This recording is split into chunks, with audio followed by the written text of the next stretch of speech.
back with you again. I just wanted to, again, reach out.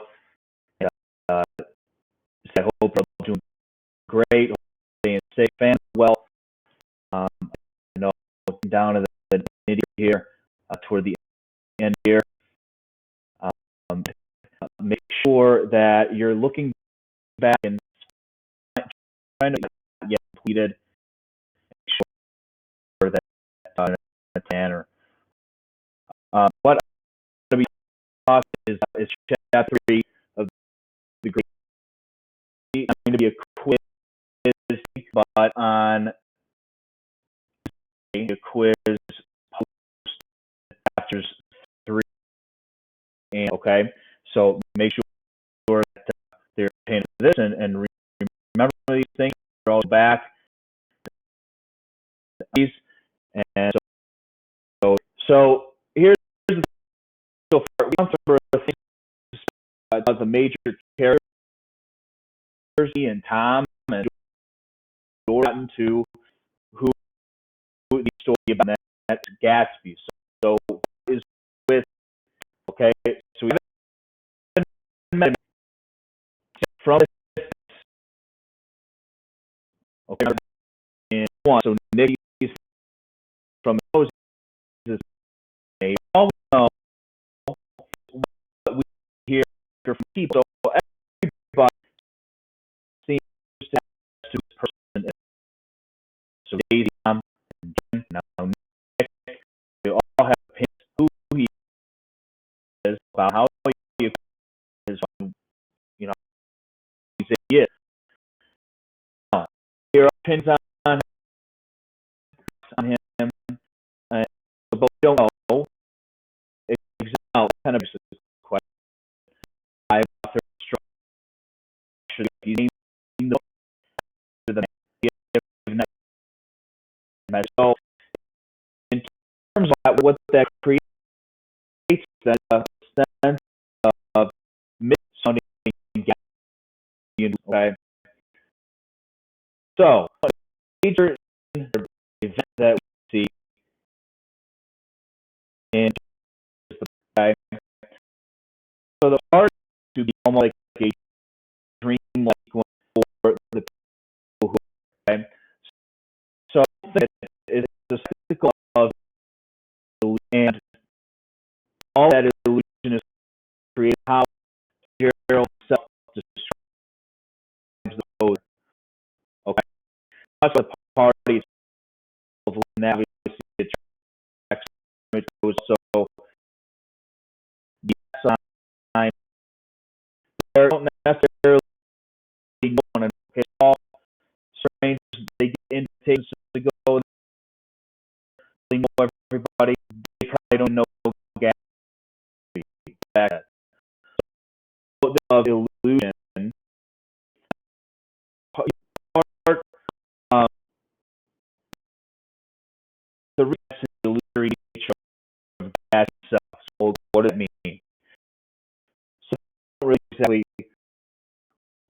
where it will actually Gatsby is for kind of illusory. That adds to what Gatsby is. Okay. Now let's talk about him and what we think we know. And what we even check. So he seems to be an isolated. He obviously so we meet him time from group real connection. So we see him being into the night kind of a little the night he's getting like to some under business connection. Looking at home that is there also all art people, the decorations, so what was doing? He's commenting times the book is written, commenting on the times of excess of the 20s, and the exorbitant nature of the wealthy. So everything there is for show. Now, the people who get invited, I told you we'd come back to them. The people who are invited are more concerned with having a good time, either by themselves or with people they know, more than knowing the host. But everybody has an opinion on who they think he is. So then for the people who are there, Gatsby is just a symbol. So he's just a symbol and the provider of the party. He's not a real friend. So think of it this way. If I, was a multi-millionaire, invited random people to my home and they had no business of trying to meet me or know who I was. They just used me. That's what the people are doing. Okay? So for them, Gatsby's not even like this real guy. They don't know him. He's just a symbol and he provides the party. Well, who is it? Well, I don't know. He invited me. Okay? So he's not a real friend to any of them. So why then? So you would think, okay, this guy wants to have all these people at his home. He probably is going to be one of these guys who wants to get to know everybody and make sure that they know, hey, I am Gatsby. I invited you here. So maybe we should get to know one another. He doesn't do that. So why then does he keep up this air of isolation? So it's all really, at least for me, and I think for the author too, about appearances. So he wants to keep up this appearance of being this wealthy man. So his wealth might be a cover for his immoral behavior. So he throws all these high society parties, doesn't show up with any of the guests, okay? He doesn't consort with any of the people who are there, and they're all strangers. So it seems to me that maybe he's trying to fly under the radar. He doesn't want to be known. He doesn't want to be seen. So if we look at his home, it's all kind of, I don't want to say an act, but it's all kind of, a sideshow. So the French model of the home, it's new, it's edgy. People wouldn't have necessarily used those. Think about his home compared to Tom and Daisy's, like we talked about in a previous chapter. So it's new. He doesn't necessarily have to show anybody. It just speaks for itself. Okay. He throws these large parties. Remember, there's one scene in the chapter where they talk about his library. So it's a Gothic library. It's one of these things where the books are floor to ceiling and they're all over the room. You've seen these in different movies. It's almost as if that's staged. So it's meant to be seen and it's not used. And so basically, it's an older version of today's fashion statement, okay? Where today everybody has all their bling and all their nice clothes and all this other stuff, where they're mostly meant to be seen and not heard from. That's kind of what Gatsby's library is for the people of his time, okay? Now, one of the characters who shows up in his library, or we find in his library, is Owl Eyes, okay? He doesn't have a name. That's his name. So where he is surprised to find that the books in Gatsby's library are actually real. Okay, now that might seem trivial and minuscule to us, but what the books in his library are really a symbol for, or a show of, his luxury, where his luxury, his huge library, is really covering up what's really going on with him, and that the fact of the matter is that he might be corrupt. Okay, so his books and his house and all in the party is all a cover, because deep down he's not a good person. Okay, so that's potentially the truth. Okay, so again we have this idea of perception versus reality. Okay, so people perceive Gatsby a certain way. We don't know his reality yet. Okay, but he's perceived to be obviously rich, suspicious, maybe criminal. We don't know. So that's the people's perception versus what the truth is, which we don't find out yet. Okay. So what is Fitzgerald doing here? He's obviously trying to tell us another, or teach us another lesson, or bring up another point about real life. Okay. You meet people all the time. Okay. Sometimes your perception of them does not match up with the reality. Okay. So whether it's, teachers you've had, or friends you've had, or people you've met, or bosses you have, You might have heard about them before you got to know them. So going in, you have a perception of who they are, but after you get to know them, that perception might change because now you know how they really are. That should make sense. Okay. Now moving on. So we finally meet Gatsby. We finally meet him. And so the way that he's described when we see him for the first time is that he has a smile with depth. Okay. Well, what does that mean? That means he's real. His charm is real for people. Okay. So he seems to be the realest person at the party. Okay. So you could describe him as an elegant roughneck. Okay. So he seems to be this guy who, yes, he's been around, he's experienced a lot of things, and wants to seem intelligent, but deep down, he's this kind of edgy, rough person. Okay. So he talks to Nick. He knows that Nick is his neighbor, and he has a nickname for him. It's Old Sport. Okay. That's mentioned a number of times. So just like Nick, Gatsby serves in World War I. We'll talk about that more in chapter 4. And he sets himself apart from all the other people that we've seen. So he only interacts with those that are worth his time. Okay. So we said before he might be trying to stay, away for some reason. He might be trying to stay away from some reason, for some reason. He might not want to meet everybody who's there, even though he invites all these people. He's only going to interact. So what we find out is he's only going to talk to the people he feels are worth his time. Okay. So deep down, what's that mean? He could be searching for something or someone. Okay. If you go to some get together, especially, if you're older and you know that someone is going to be there. Okay. So like, I don't know, let's say I was trying to make create some business connection at a party I was going to. I would probably search out a person at the party who had something to do with that business connection I was searching for. Okay. So Gatsby, he holds these parties, he invites all these people with a reason for making connections with people, probably to get to some means to an end. So the people are a means to an end for him. All right. His parties are a means to an end, which means, yes, he is searching for something or somebody. Okay.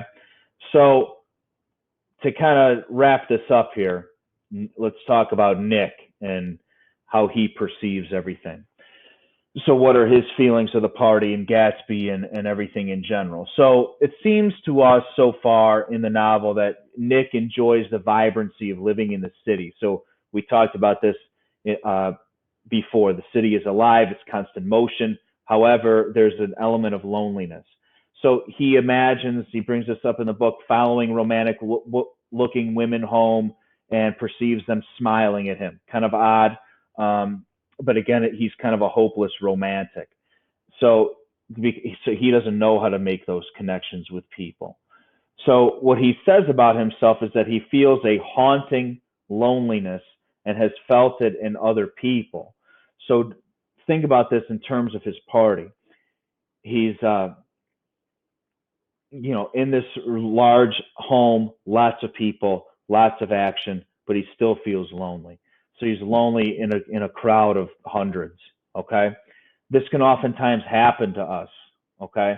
So the bottom line in all of this is that Nick is an observer, not an active participant. Okay. So he would much rather be at a party by himself and just look and watch people. Okay. Rather than being an active party guy, the center of attention. So, well, what does this mean?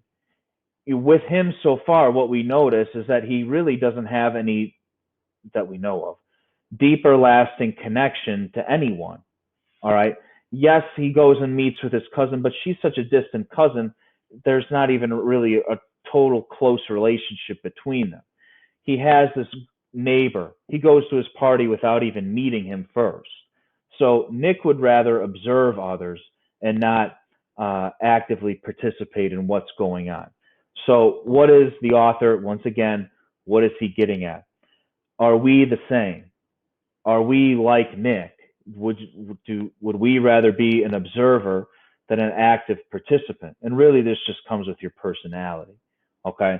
So Either you are an observer in gatherings or of life in general and looking at things and how you would rather do them, or you're the active doer and do things, and you're, regardless of what the end game is going to be, um, you're that active participant. So what's Fitzgerald's bottom line? He's saying that, Nick and these people at the party, they fall into those categories, but they're always missing something because they're not making any lasting human connection. This is something that, it's kind of poignant now because we're in these times where we're separated from everybody. I miss the human connection element. I wish, like right now, once I finish this video, I could go off and hang out with 20 of my friends, but we can't. Okay, we can't. So, I feel that way because I've made those lasting human connections with people. Okay, and you're probably feeling the same way. Okay, so you know, all in all, what he's getting at is that we have to have those. We have to rely on others because that's what makes us more of an active participant in life. It's kind of some deep stuff, and I wish we were in school to talk about it because this could be an hour conversation. But obviously, I don't want to keep you any longer. So let's talk about what your task is for the day. All right. So let me pull this up here. If we look at this review, chapter 3, that's what you're doing now and looking at this video. All right. Part 2, you're going to read chapter 4. Yeah, it's 20 pages. Get it done. All right. The book is here. The audio is here. For homework, you'll click this link. It'll be questions for chapter 4. You also have to read or listen to chapter 5. If you want to listen to it, the link is here. If you want to read it, the link's up here. You just obviously start on page 87. Over next class, so I misspoke earlier. You'll have a quiz over chapters 3 through 5. And then finally here, it says get caught up on any missing assignments and quizzes. I sent out some emails to parents and you if you're on my list for multiple missing assignments, but I know that a lot of you either have like 1, 2, or 3 or so on missing assignments. Please get caught up on everything that you have to do because I'm going to spend a lot of my time going back and double checking to make sure people have things done and so on and so forth. Again, in this whole deal we have going on, please make sure you're staying safe. If you have any questions or anything, please reach out. If you have any concerns or anything, again, reach out. Make sure you're getting things done, not only for me, but for every class that you have. Make sure you're staying ahead of the game. Again, stay safe, stay well. Wish I was with you. I miss a lot of you guys, all of you guys. Okay, so make sure if you have a chance, reach out, say hey, whatever. We miss you. Wish you nothing but the best. See ya.